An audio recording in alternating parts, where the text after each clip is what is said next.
이제 우리 하나님 말씀 살펴보시겠습니다. 요한계시록 3장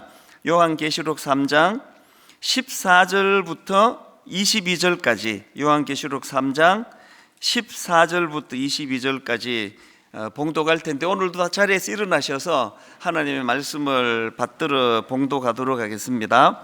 요한계시록 3장 14절부터 22절까지 말씀입니다. 라오디게아 교회의 사자에게 편지하라. 아멘이시요 충성되고 참된 증인이시요 하나님의 창조의 근본이시니가 이르시되, 내가 내 행위를 아노니 내가 차지도 아니하고 뜨겁지도 아니하도다. 내가 차든지 뜨겁든지 하기를 원하노라. 내가 이같이 미지근하여 뜨겁지도 아니하고 차지도 아니하니 내 입에서 너를 토하여 버리리라. 내가 말하기를 나는 부자라 부요하여 부족한 것이 없다 하나 내 곤고한 것과 가련한 것과 가난한 것과 눈먼 것과 벌거벗은 것을 알지 못하는도다. 내가 너를 권하노니 내게서 불로 연단한 금을 사서 부유하게 하고 흰옷을 사서 입어 벌거벗은 수치를 보이지 않게 하고 안약을 사서 눈에 발라 보이게 하라. 무릇 내가 사랑하는 자를 책망하여 징계하노니 그러므로 내가 열심을 내라 회개하라. 볼지어다 내가 문 밖에 서서 두드리노니 누구든지 내 음성을 듣고 문을 열면 내가 그에게로 들어가 그와 더불어 먹고 그는 나와 더불어 먹으리라. 이기는 그에게는 내가 내 보좌에 함께 앉게 하여 주기를 내가 이기고 아버지 보좌에 함께 앉은 것 같이 하리라. 같이 읽습니다. 귀 있는 자는 성령이 교회들에게 하시는 말씀을 들을지어다. 아멘. 네, 자리에 앉아주시기를 바랍니다. 이제 오늘은 그 요한계시록에 나오는 소아시아 7교회 중에 라오디게아 교회에 대해서 좀 살펴보려고 합니다. 이 소아시아 7교회에 대한 주님의 평가를 보면은 어떤 교회는 이제 칭찬도 듣고 또 책망도 또 받고 뭐 그런 교회가 있고요. 또 그런가 하면은 서머나 교회나 빌라델피아 교회처럼 책망은 듣지 않고 그저 주님으로부터 칭찬만 듣는 이런 복된 교회도 있는데, 유독 오늘 살펴보려고 하는 이 라오디게아 교회만은 주님의 칭찬이 없습니다. 그저 주님의 책망만 있는 그런 교회였는데요, 그것도 뭐 얼마나 정말 심각하고 무서운 책망을, 꾸지람을 듣는 그 교회가 바로 라오디게아 교회입니다. 요한계시록 3장 15절 16절에 보니까 내가 너의 행위를 아노니 너가 차지도 아니하고 뜨겁지도 아니하도다. 내가 차든지 뜨겁든지 하기를 원하노라. 내가 이같이 미지근하여 뜨겁지도 아니하고 차지도 아니하니, 그 다음 한번 보세요. 내 입에서 너를 토하여 버리리라. 이게 상상하기 어려운 주님의 무서운 질책 아닙니까? 그 자료에 보니까 그 당시 라오디게아 지역에는 이 물 공급이 원활하지 못해가지고 이 히에라볼라라는 지역의 온천수를 사용했다는 겁니다. 그래서 이제 그 수킬로에 달하는 수로를 통과하는 사이에 그 뜨거운 온천수가 다 이제 식어가지고 물이 미지근해 버린다는 겁니다. 그 히에라볼라 지역의 온천수는 그 지역이 석회질이 많은 지역이라 가지고 물이 이렇게 미지근하면은 이게 사람이 그 구토를 일으킬 정도로 그 물맛이 없어진다는 겁니다. 그 예수님께서는 지금 그 당시 지역 그 상황을 들어서 지금 라오디게아 교회 성도들을 향하여 무섭게 질책하는 겁니다. 제가 그 인터넷을 뒤져보니까 이 온천수에 대해서는 뭐 설이 조금씩 다 다르더라고요. 그러나 이제 이게 지금 어떤 상황인지는 우리가 알 수 있는 거 아닙니까?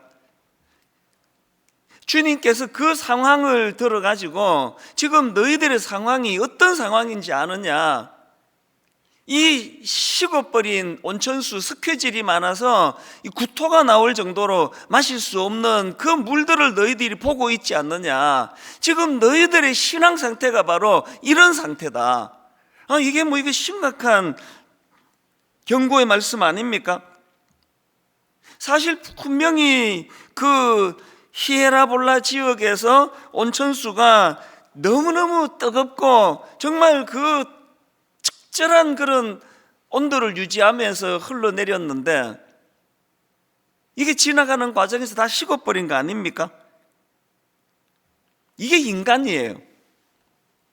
이 우리가 이 초심을 지킨다는 거, 정말 하나님 모든 교회들이 개척이 시작될 때 너무 뜨거운 마음으로 열정으로 그 뭐 목회자나 성도나 할 거 없이 모든 결혼한 부부가 가정을 시작할 때는 뭐 그 열정은 이루 말로 다 못하지 않습니까? 그 부부에 대한 애틋한 사랑이 넘쳐나는데 뭐 달리 뭐 그 가정이 그 교회가 변질된 요소도 없습니다. 시간 지나면 그렇게 되는 거거든요. 제가 여러 차례 이런 고백을 드리고 또 드리는 이유는 사실은 그게 제 자신을 위한 그 다짐의 의미가 더 많은데요. 자꾸 이제 저는 이런 것들을 고백하지 않습니까? 제가 30살 되던 해에 정말 그 가방 2개 딸랑 들고 한국으로 돌아왔을 때, 그리고 신학교 들어갔을 때 정말 알아주는 사람이 아무도 없는, 교단이 달랐으니까요. 저는 고신교단에서 자랐는데 이 합동교단으로 너무너무 외로운 시간을 보냈지만 그때는 정말 가슴이 뜨거워서 막 많이 울고 은혜가 충만하고 정말 청소년들을 위하여, 그리고 이제 제가 단독 목회를 하면 거기에 내 인생을 한번 불태워 보겠다고 그런 뜨거움의 시작이 저의 목회 시작이었는데요. 이제 이렇게 자꾸 나이가 들고 자리가 잡히고 교회가 안정이 되고 그렇게 되면서 제가 자꾸 저 자신에게 책망하는 게 그거예요. 너 이럴 것 같으면 뭐하러 나왔는데 한국에. 저는 이게 너가 아닌데 사실은 전데 이거를 제가 객관화시켜서 제가 꾸지람하는 거거든요. 돈에 욕심이 생기잖아요. 그러면 제가 저렇게 꾸짖습니다. 돈이 그렇게 좋으면 미국에서 열심히 땀 흘려 벌지 왜 그랬냐고. 명예에 자꾸 마음이 가면은 처음에 네가 이러려고 한국 나온 거 아니지 않느냐고. 제가 사랑의 교회에 옥하는 목사님 밑에서 너무너무 배우고 싶었을 때는요, 제가 정말 막 그 기도가 지금도 생각이 납니다. 하나님, 사례비를 주지 않아도 괜찮습니다. 월급 없어도 괜찮습니다. 제가 사랑의 교회에서 다른 어떤 권리 제가 찾지 않겠습니다. 그래서 제가 그때는요, 사랑의 교회 문고리 잡는 일이라도 저에게 그 일을 맡겨만 주신다면, 그렇게 시작한 거거든요. 기적같이 정말 이 말도 안 되는 하나님의 일하는 방식으로 제가 사랑의 교회에 들어가서 그 심각한 문제, 그 교회는 문고리가 없는 거예요. 문고리 잡고 일하기로 하고 갔는데, 그래서 진짜 뭐 새세면 축제 같은 거 열리면은요, 그 제일 이제 그 신임들한테 맡기는 거, 2층 맨 끝에서 목사님이 이제 그 복음 설교하시고 이제 그 초청하시고 콜링하시고, 그리고는 이제 다 일어나서 마지막 찬양 부를 때 제가 투입된 거는요, 막 총알같이 이제 의자 접는 거. 잊혀지지 않습니다. 그때가 비록 제일 끝에 제 같은 사람이 할 수 있는 일이 없어가지고 그저 맡겨진 보직이라는 거는 성도들 일어났을 때 그 짧은 시간에 빨리 의자를 접어야 나가실 때 불편하지 않으니까 그 의자 접는 일을 하면서도 엉엉 울면서 접었습니다. 너무나 초청된 그 영혼들이 콜링할 때 자리에서 일어서고 또 간절히 그가 일어서기를 바라는 마음으로 사모하는 그것들이 다 내려다 보이는 2층 맨 꼭대기에서 그렇게 제가 사역자의 길을 처음 걸어갔는데요, 이게 뭐 어떻게 된 건지 어제도 잠깐 그런 고백을 한 것 같은데, 하여튼 이 포장술만 넣는 거 아닌가, 말하는 기술만 늘고. 그래서 개척 초기에는 저보고 목사님 막 그렇게 말도 더듬거리고 막 어눌하고 그게 참 매력적이라고 그런 이야기를 종종 들었는데, 요새 그런 이야기 아무도 안 해요. 제가 너무 세련됐나 봐요. 또 그건 아닌 것 같으네. 이게 뭐 차지도 않고 덥지도 않고 이게 미지근해진 거 아닌가요? 항상 우리는 이 고난 주간에 우리가 왜 모입니까? 저녁에 왜 집회를 합니까? 십자가를 묵상하면서 우리의 처음 출발했던, 처음 안에 받았던 그 자리로 되돌아가자는 그 결단 아니겠습니까? 그렇기 때문에 우리는 엘리야 선지자의 그 촉구, 여기에 정말 귀를 기울이셔야 됩니다. 열왕기상 18장 21절, 엘리야가 모든 백성에게 가까이 나아가 이르되 너희가 어느 때까지 둘 사이에서 머뭇머뭇하려느냐, 너희가 어느 때까지 둘 사이에서 머뭇머뭇하려느냐.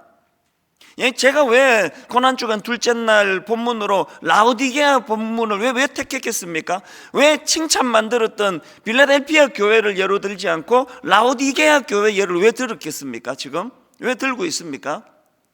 너무나 세련된, 참 여러 가지를 잘 갖춘 것 같은데 창립 19년, 20년이 되는 오늘 분당 우리 교회가 이렇게 미지근해져 버린 교회가 된 거 아닌가, 그 마음의 두려움 때문에 제가 이 본문을 묵상하게 된 거 아니겠습니까? 여러분, 언제까지 그렇게 둘 사이에서 머뭇머뭇 하시겠습니까? 그래서 여러분, 우리는요, 내가 주님을 사랑합니다, 이 표현은요, 내가 주님만 사랑합니다는 그 뜻 아닙니까? 내가 주님을 의지합니다, 이 뜻은요, 내가 주님만 의지하겠다는 그 의지의 표현 아닙니까? 둘 사이에서 이것도 의지하고 저것도 의지하고 이것도 사랑하고 저것도 사랑하고, 그건 우리가 말하는 주님 사랑합니다, 이거 사랑이 아닙니다. 이런 엘리야의 촉구에 대해서 여호수아 24장 15절로 반응해야 됩니다. 우리 모두가 다. 만일 여호와를 섬기는 것이 너희에게 좋지 않게 보이거든 너희 조상들이 강 저쪽에서 섬기던 신들이든지 또는 너희가 거주하는 땅에 있는 아모리 족속의 신들이든지 너희가 섬길 자를 오늘 택하라. 오직 나와 내 집은 여호와를 섬기겠노라. 오직 나와 내 집은 여호와를 섬기겠노라. 이게 미지근한 신앙이 아닌 사람만이 할 수 있는 고백이라는 겁니다. 그런가 하면은 라오디게아 교회 성도들이 주님께 책망받은 부분이 하나 더 있는데요, 요한계시록 3장 17절입니다. 내가 말하기를 나는 부자라 부요하여 부족한 것이 없다 하나 너의 공고한 것과 가련한 것과 가난한 것과 눈먼 것과 벌거벗은 것을 알지 못하는도다. 이거 완전 그 상황 인식이 오판 아닙니까? 성경에 보면은요, 이런 식의 그 상황 인식이 잘못된 사람들의 그 사례가 등장하는 게 몇 개 있는데, 그 중에 대표적인 게 마태복음 7장 22절 23절입니다. 그날에 많은 사람이 나더러 이르되 주여 주여 우리가 주의 이름으로 선지자 노릇하며 주의 이름으로 귀신을 쫓아내며 주의 이름으로 많은 권능을 행하지 아니하였나이까 하리니 그때에 내가 그들에게 밝히 말하되 내가 너희를 도무지 알지 못하니 불법을 행하는 자들아 내게서 떠나가라. 이건 완전히 이게 당황스러운 상황 아닙니까? 상황을 잘못 인식하고 있는 거예요. 난 주님을 엄청 지금 잘 믿고 있다고, 주님도 그렇게 생각하실 거라고 그랬는데 너무나 당황스러운 상황 오판을 하고 있었던 거 아닙니까? 오늘 여러분, 저의 두려움이 이거예요. 30살 때 한국으로 돌아와 지난 31년 자부심 있습니다. 저 나름대로 한 길로 다녀갔다고, 뒤에 안 보고 갔다고. 그런데 이게 만약에 이게 라오디게아 교회와 같은 이런 오판이었다면, 그리고 이게 그때에 내가 그들에게 밝히 말하되 내가 너희를 도무지 알지 못하니 불법을 행하는 자들아 내게서 떠나가라, 이게 제가 갖는 두려움인 거거든요. 왜? 평가는 내가 하는 게 아니라 주님이 하시는 거니까요. 점수는 내가 매기는 게 아닙니다. 주님이. 오늘 이런 의미에서 저는 이 라오디게아 교회의 상황이 참 두렵습니다. 그리고 정말 분당 우리 교회가 이런 의미에서 하나님 앞에서 이 라오디게아 교회와 같은 이런 오판하는 교회, 막 그냥 소문이 얼마나 잘 나는지 아느냐, 우리 교회가 이 정도면 건강한 거 아니냐, 이런 생각들이 정말 하나님 앞에서 오판이 되지 않도록. 자, 그러면 이제 이런 질문이 가능하겠죠? 아니 그런 라오디게아 교회는 왜 그런 어처구니 없는 그런 오판, 잘못된 판단을 내렸나? 바로 그 답이 17절에 있습니다. 내가 말하기를 뭐라 말합니까? 나는 부자라 부유하여 부족한 게 없다. 겉으로 보기에 만사형통이다. 아무런 문제 없고 어려움 없다. 사실 그 라오디게아 교회는 상업이 발달하고 금융이 발달하고 그래서 그 당시에 굉장히 그게 부자 도시였다는 겁니다. 그리고 막 의학이 발달돼 가지고 좋은 의료시설 아래에서 막 건강한 삶을 누리고 있었다는 겁니다. 항상 이런 이 외적인 이 풍요로움이 이게 항상 이게 우리를 혼란하게 만드는 거거든요. 다시 말씀드리지만요, 이번 고난 주간에 이 라오디게아 교회를 이제 오늘하고 내일하고 이틀에 걸쳐서 제가 준비를 하고 있는데요. 왜 라오디게아 교회를 고난 주간에 묵상을 하느냐? 제가 보기에 7교회 중에서 이 현대인들, 우리 도시교회 가장 닮은 교회가 라오디게아 교회라고 생각을 합니다. 그저 겉보기에 다 갖추고 뭐 어려움 없고 그 가정도 마찬가지 아니겠습니까? 그리고 막 모든 걸 다 이런 물질적인 거 이런 걸로 판단하는 세상에 익숙하다 보니까 사람 많이 모이면 좋은 교회라는 거, 막 사람 많이 모이고 막 예산 많고 헌금 많으면 그거 좋은 교회라는. 그래서 참 저는 그렇게 안 오고 싶은 게요. 그래서 저는 우리 6개 지금까지 분립 개척해 나간 교회들 단 한 번도 내가 물어본 적이 없습니다. 지금 몇 명 모이느냐, 지금 예산 헌금이 얼마 들어오느냐. 정말 6교회 19년 동안 단 한 번도 물어본 적이 없습니다. 그 왜 묻습니까? 헌금 얼마 들어오면 많이 오면 뭐 저 달라 그럴 것도 아닌데. 이 교회를 자꾸 그런 것들로만 판단하는 이런 물질적인 세상에 살다 보니까 우리도 모르게 네가 말하기를 나는 부자라 부유하여 부족한 것이 없다 하나, 이렇게 겉으로 부유한 그게 교회도 그렇고 가정도 그렇고 그것이 왜 문제가 됩니까? 라오디게아 교회는요, 그 당시 그 로마 당국으로부터 뭐 재정적인 이런 그 도움도 안 받았다는 글을 내가 얼핏 본 기억이 나거든요. 주님께 도움 받을 것도 없습니다. 다 자급자족해요. 부유합니다. 부자입니다. 그게 병드는 조건이라니까요. 오래 어떤 문제를 가지고 실험하고 괴로워하고 참 눈물이 마르지 않는 그런 터널을 지나는 분이 계시다면요, 오늘 성령님이 그 마음에 깨우침을 주시기 바랍니다. 그 나를 불편하게 만드는 이 결핍된 이것 때문에 내 영이 살게 되었노라고. 이런 점에서 이 라오디게아 교회는 겉보기에 부유했던 그 환경이 이게 치명적이었다는 거예요. 본문 17절을 다시 보십시오. 내가 말하기를 나는 부자라 부유하여 부족한 것이 없다 하나 너의 공고한 것과 가련한 것과 가난한 것과 눈먼 것과 벌거벗은 것을 알지 못하는도다. 어제 설교 끝부분에 이안 피트 왓슨 교수님의 명언 기억하십니까? 어떤 것은 가치 있기 때문에 사랑을 받는다. 그러나 어떤 것은 사랑을 받고 있기 때문에 가치가 있다. 라오디게아의 교회 문제가 뭔지 아시겠죠? 자기들은 지금 자기들의 존재가, 자기들의 여건이 너무너무 풍요로워서 그 존재 자체가 가치 있는 걸로. 이게 신앙이 아니에요. 신앙은 내가 너무나 많은 것을 가지고 있기 때문에 그래서 내가 가치 있는 존재가 되는 게 아니라 결코 사랑받을 수 없는 나 같은 것을, 누더기 인형 같은 나 같은 것을, 한쪽 팔이 떨어져 나간 것 같은 조각 작품 같은 나 같은 것을 사랑해 주시는 어떤 대상이 있기 때문에, 그래서 어떤 것은 가치 있기 때문에 사랑을 받는다. 그러나 어떤 것은 사랑을 받고 있기 때문에 가치가 있다. 여러분 존재가 너무나 존귀하고 가치가 있어서 라오디게아 교회처럼 나는 주님께 뭐 바라는 거 없어, 뭐 주님이 왜 필요해, 이것이 가장 무서운 재앙이라는 걸. 그래서 여러분, 어떤 면에서는 팔이 떨어져 나가, 사실은 어제 그 설교하고 집에 가서 물어봤습니다. 그거 어디다 버렸냐고, 팔 떨어진 조각. 이거 본인도 모르더라고요. 하도 시간이 오래돼가지고.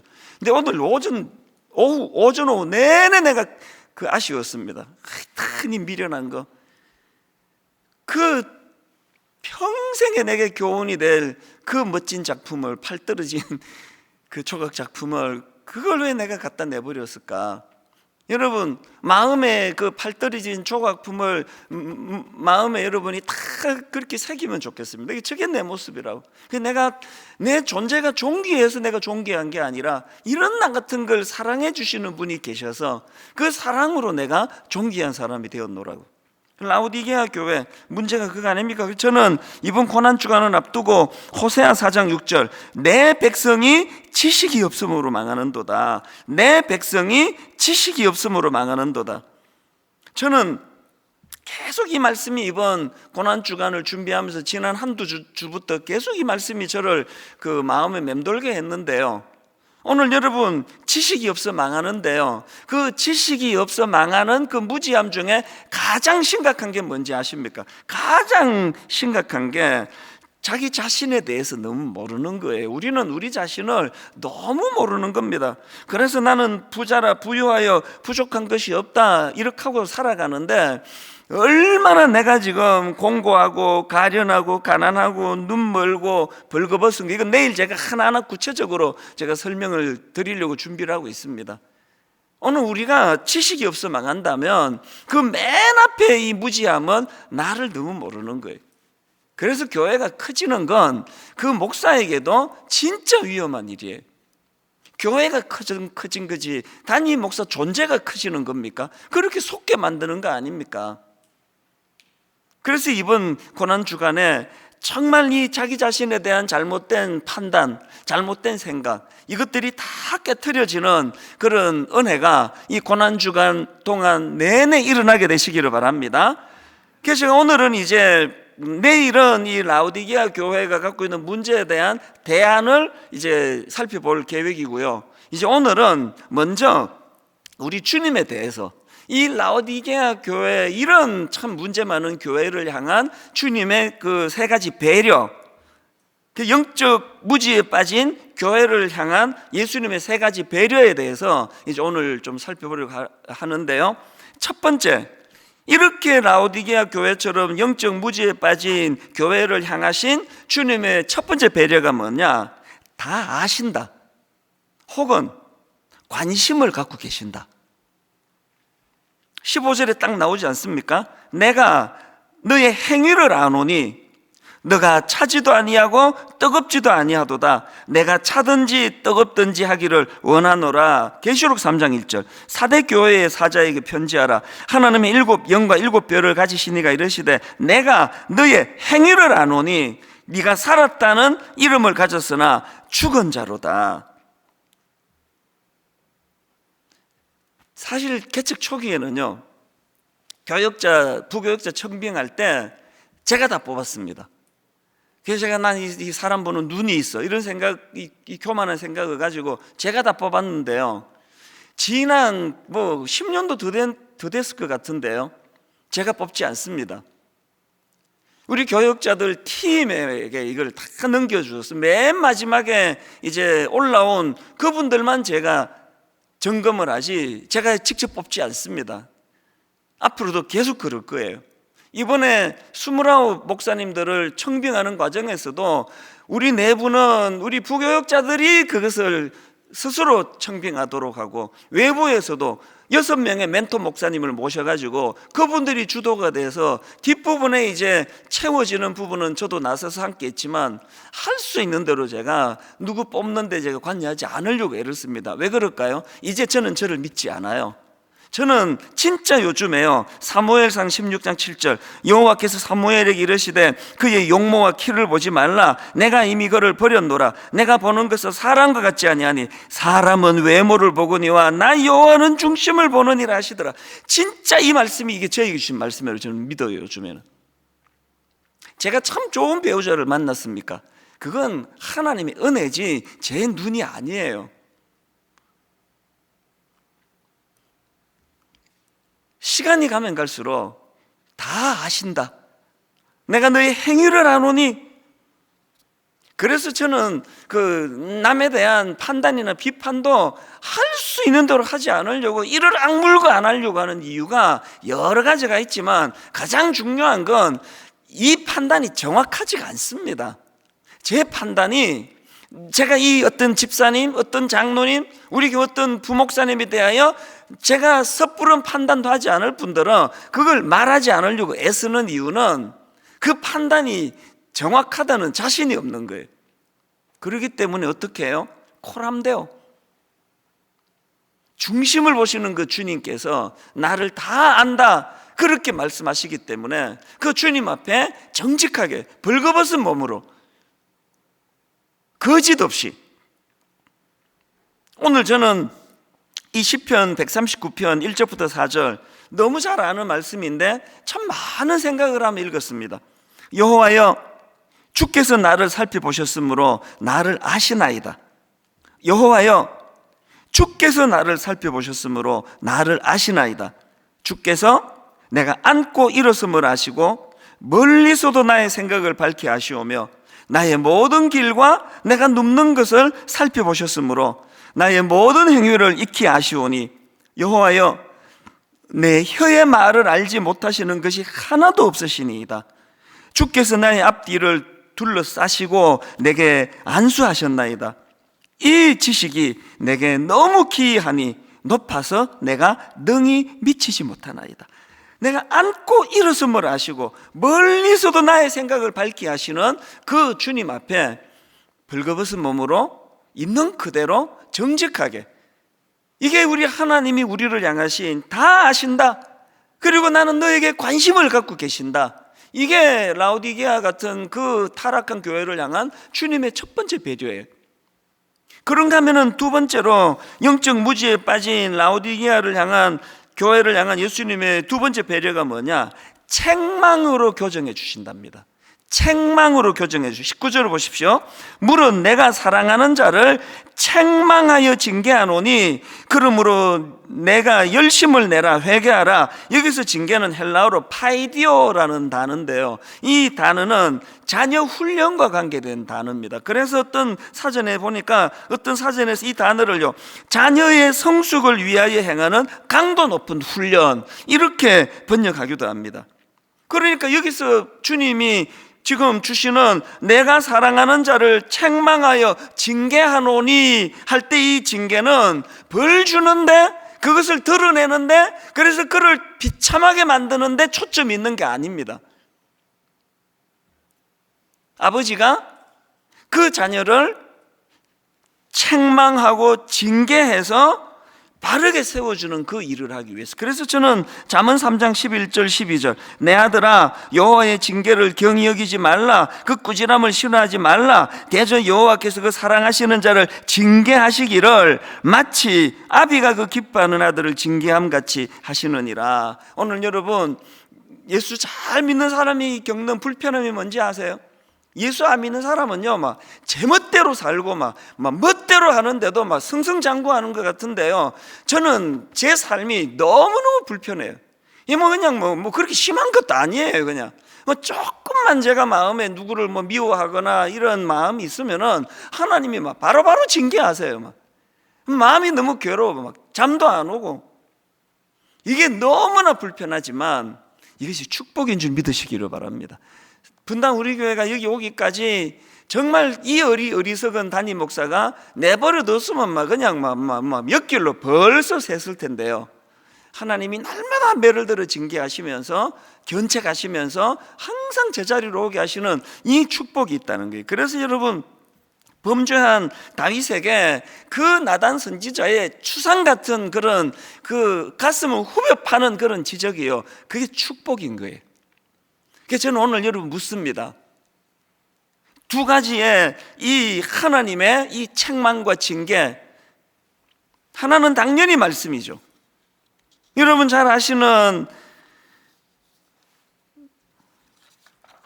디모데후서 3장 16절 모든 성경은 하나님의 감동으로 된 것으로 교훈과 책망과 바르게 함과 의로 교육하기에 유익하니, 여러분 말씀을 오늘의 말씀 그래서 달콤하고 내게 유익한 것만 찾아서 읽는 성경은 그건 반쪽짜리 교훈입니다. 꾸지람을 들어야 돼요. 말씀을 가지고 책망을 받아야 됩니다.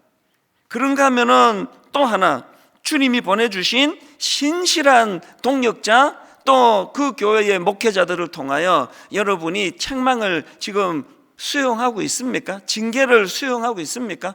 언제부턴가 교회가 징계가 없어졌잖아요. 제가 어릴 때 기억해요. 뭐 별것도 아닌 것 같은데 뭐 추위를 좀 심하게 어겼다든지 그래도 징계했던 기억이 나. 예배 시간에 어느 집사님 일어나십시오. 무슨 때문에 몇 달간 뭐 수찬을 정지하겠습니다. 그게 기억이 나거든요. 지금은 교회가 징계가 없어졌습니다. 왜 없을까요? 수용을 안 하니까. 교회가 뭐 여기밖에 없나? 갚버리니까요. 징계가 축복이라는 거. 옥하는 목사님이 너무나 그리운 게요, 목사님의 그 추상 같은 꾸지람 때문이에요. 매 화요일 새벽마다 7시 반에 하루 한 주 첫 시작을 아침도 안 주시면서 7시 반에다 불러 모아가지고 한 1시간 너무너무 무서운 말씀으로 직격탄을 날리셨거든요. 목사님 그냥 한 3, 4주 한두 달 안에 한 번씩 나오는 게 싹군. 하여튼 걸핏하면 이 싹군 같다고 야단치시고 또 한 분기 한 6개월 목회 그만두라는 말씀도 하시고 그걸 제가 그대로 지금 닮아가지고 우리는 그래도 1시간 반 늦습니다. 9시에. 그래서 목회 그만두어라. 내가 취직자인데 알아봐 주겠다. 우리 밥이야 굶겠나. 그렇게 영혼을 사랑하지 않는데 뭐하러 그 목사 해가지고 당신도 힘들고 성도도 힘들게 하느냐고 제가 이런 이야기를 막 던지거든요. 목사님께 배운 대로. 그 당시로 우리도 그랬고 지금 분당 우리 부교육자들도 너무 고마운 게요, 이거에 상처받지를 않는 거예요. 왜 이 말씀을 던지는가를 다 본인이 아니까. 제가 지난 주일 일부 예배 때 이거 소개한 적이 있는데, 아까 말씀드렸잖아요.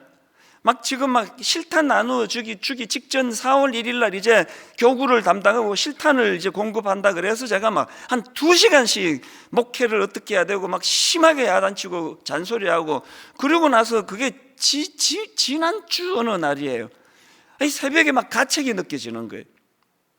우리 내부에 15 목사님이 또 서로 잘 아니까 그렇다 치고, 지금 얼굴도 서먹서먹한 이 외부의 14 목사님한테 내가 이렇게 직격탄을 날리고, 이게 얼마나 모독적인 말입니까? 당신이나 나나 우리 갖고 안 된다고, 이 정도 갖고 안 된다고, 정신 차려야 된다고, 금식해야 된다고, 그런 말을 한 2시간씩 들이퍼붓고 나서 되게 제가 새벽에 마음에 가책이 느껴졌는데, 새벽 3시 넘어가지고 그 외부 14 목사님 중에 한 분에게 저한테 문자가 온 겁니다. 내용을 한번 들어보시겠습니까? 이렇게 왔습니다. 해외로 입양된 분들에게 들은 이야기인데, 본인이 친자녀가 아니라 입양된 자녀라는 소외감을 언제 느꼈었느냐는 질문에 부모가 나를 혼내지 않을 때라고 답하는 것을 보았습니다.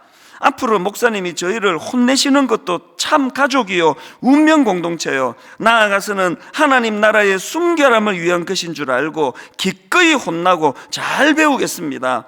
모든 일들이 서로에 대한 신뢰와 가족됨을 마음으로 이루어지는 일들임을 알고 진지하면서도 기쁘게 처신하고 매진하겠습니다. 여러분, 그 새벽 3시 넘은 시간에 너무너무 마음이 기뻤습니다. 너무 감사했습니다. 이런 목사님들 29분이라면 됐다. 이 초심이 잘 지켜지도록 기도해 주시고요. 그리고 제가 계속 그러겠습니까? 이러다 많은 것이. 그러나 이 초심을 가지고 주님이 우리를 사랑하셔서 말씀을 통해서, 그리고 주변의 지도자나 사람을 통해서 그런 쓴소리를 하고 지적을 하고 책망을 할 때 그것을 달게 받을 수 있는, 그게 우리 주님의 배려라는 걸 깨달아 볼 수 있는 영안이 열려지시기를 바랍니다. 마지막 3번째로요, 제일 중요한 포인트라고 생각합니다. 영적 무지에 빠진 교회를 향한 예수님의 3번째 배려가 뭐냐? 궁극적인 기쁨의 자리로 초대하신다는 겁니다. 이게 무슨 말씀입니까? 자, 본문 20절. 볼지어다 내가 문 밖에 서서 두드리노니 누구든지 내 음성을 듣고 문을 열면 내가 그에게로 들어가 그와 더불어 먹고 그는 나와 더불어 먹으리라. 이 유명한 말씀을 라오디게아 교회 가장 주님에게 꾸지람 많이 들은 그 교회에게 주신 말씀이라는 거 알고 있었습니까? 이게 저에게 너무 은혜가 됐습니다. 지금 주님은요, 칭찬은 하나도 없고 책만 받을 집만 하고 있는 라오디게아 교인 성도들한테 왜 이런 초청의 말씀을 주십니까? 왜 문 밖에 서서 두드리노니 음성을 듣고 문을 열고 더불어 함께 먹고 마시자, 이 말씀을 왜 주시는지 아십니까? 그들에게 주시고자 하는 주님의 너무나 애절한 메시지가 하나 있는데 그게 뭡니까? 지금 라오디게아 교회 성도들이 자기가 누리는 물질적인 풍요함에 빠져가지고 나는 부자라, 부유하여 부족한 게 없다, 이런 생각에 빠져있는 그들인데 그들에게 주님이 무슨 말씀으로 교정해 주시기 원하는 겁니까? 나와의 교제 없이는 어떤 것도 너를 부유하게 할 수 없어, 이 메시지를 주는 거예요. 주님과의 영적인 깊은 교제 없이는 어떤 것도 너를 부유하게 할 수 없어. 그래서 라오디게아 교회 성도들에게 이 말씀을 주시는 거 아닙니까? 오늘 여기 이 말씀을 들어야 되는 성도님이 꽤 많은데요, 그 중에 저도 있습니다. 자칫하면 교만에 빠지기 쉽고 자칫하면 상황 판단이 잘못될 수 있는 저에게 주님은 새벽마다 이렇게 말씀하십니다. 네가 성도가 몇만 명 모이는 것으로 절대로 네가 부유할 수 없어. 네가 설교를 어떻게 잘하고 못하고 이런 게 너를 부유한 게 아니라 너를 부유하게 하는 건 문 밖에서 두드리시는 그 주님과의 깊은 교제, 그 주님과의 사랑의 교제가 없이는 네가 절대로 부유한 인생이 될 수 없어. 박영선 목사님이라고 참 제가 존경하는 목사님이 은퇴하신 목사님인데요, 최근에 이 목사님이 쓰신 책을 읽다가 보니까 창세기 49장 22절부터 26절을 인용하던데요, 이걸 제가 세 번역으로 제가 자세히 읽어봤는데 한번 들어보십시오. 요셉은 들망아지, 샘 곁에 있는 들망아지, 언덕 위에 있는 들나귀다. 사수들이 잔인하게 활을 쏘며 달려들어도 사수들이 적개심을 품고서 그를 관역으로 삼아도, 그 다음 보세요. 요셉의 활은 그보다 튼튼하고 그의 팔에는 힘이 넘친다. 야곱이 섬기는 전능하신 분의 능력이, 야곱을 섬기는 전능하신 분의 능력이 그와 함께 하시고 목자이신 이스라엘의 반석께서 그와 함께 계시고 너의 조상의 하나님이 너를 도우시고 전능하신 분께서 너에게 복을 베푸시기 때문이다. 위로 하늘에서 내리는 복과 아래로 깊은 샘에서 솟아오르는 복과 젖가슴에서 오르는 복과 태에서 잉태되는 복을 베푸실 것이다. 그 다음도 보세요. 너의 아버지가 받은 복, 자기 아닙니까 지금? 너의 아버지가 받은 복은 태고적 산맥이 받은 복보다 더 크며 영원한 언덕이 받은 풍성함보다도 더 크다. 이 모든 복이 요셉에게로 돌아가며 형제들 가운데서도 어떤 된 사람에게 돌아갈 것이다. 지금 야곱은요, 자기 아들 요셉을 축복하고 있는 거거든요. 그런데 이 야곱이 특이한 게 뭡니까? 지금 자기 아들을 요셉을 축복하면서 계속 자기 이름과 자기 존재를 거기다 거론하는 거예요. 하나님이 축복하실 것인데 그 하나님이 자기 이름에 야곱이 섬기는 전능하신 분이라는 거예요. 그 다음에 너의 아버지가 받은 복, 자기를 두고 하는 얘기 아닙니까? 여러분 다 아시지만 야곱은요, 아브라함과 이삭과 야곱 중에서 신앙 수준이 제일 떨어지는 사람 아닙니까? 야곱은 가장 세상적이고 세속적인 사람 아닙니까? 그런데 야곱은 그런 자신을 알기 때문에 끊임없이 고백하는 게 나의 하나님이에요. 나의 하나님, 너의 아버지가 받은 복, 야곱이 섬기는 전능하신 하나님. 그 박연수 목사님 책에서 이 부분을 강조하는데 너무너무 마음이 뜨거워지는 겁니다. 야곱이 왜 그토록 내 아버지, 내 하나님을 강조하는 건지 아시잖아요. 어제 설교 말씀 다시 상기해 보시기를 바랍니다. 야곱은 알아요. 자기가 그 어떤 사람보다도, 자기 아버지보다도 자기 할아버지보다도 야곱 자기는 누더기 인형이라는 걸 알아요. 타고나기를 그렇게 타고난 인간이에요. 자기를 너무나 잘 알기 때문에 자기는 팔 잘린 조각 작품 같은 초라한 인생인 걸 알기 때문에 야곱은 그 누구보다도 나의 하나님, 야곱이 섬기는 전능하신 분, 너희 아버지가 받은 복, 이런 표현으로 그 아들을 축복한다는 겁니다. 이게 하나님이 가장 기뻐하시는 모습이라는 겁니다. 라오디게아 교회가 갖고 있던 그 끔찍한 오판, 아무것도 아닌 그 하나 붙들고는 엄청나게 부유한 줄 하나님을 의지하지 않는 그 사람이 아니라, 비록 야곱처럼 참 여러 가지 문제가 많고 부끄러운 게 많고 수준이 낮고 예수 믿은 지 그렇게 오래됐다 그러면서, 목사 된 지가 그렇게 오래됐다 그러면서 여전히 세속적인 자리를 벗어나지 못하는 누더기 인형 같은 우리랄지라도, 그렇기 때문에 우리가 붙들고 의지해야 되는 건 내 여호와 하나님, 내 아버지 하나님.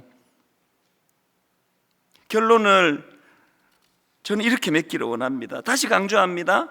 여러분, 20절, 볼지어다 내가 문 밖에 서서 두드리노니 누구든지 내 음성을 듣고 문을 열면 내가 그에게로 들어가 그와 더불어 먹고 그는 나와 더불어 먹으리라. 그 라오디게아 교회의 미숙한 그들을 향한 우리 아버지 하나님의, 우리 주님의 가장 큰 배려가 뭡니까? 얘야, 그걸로는 절대로 네가 부유해질 수가 없어.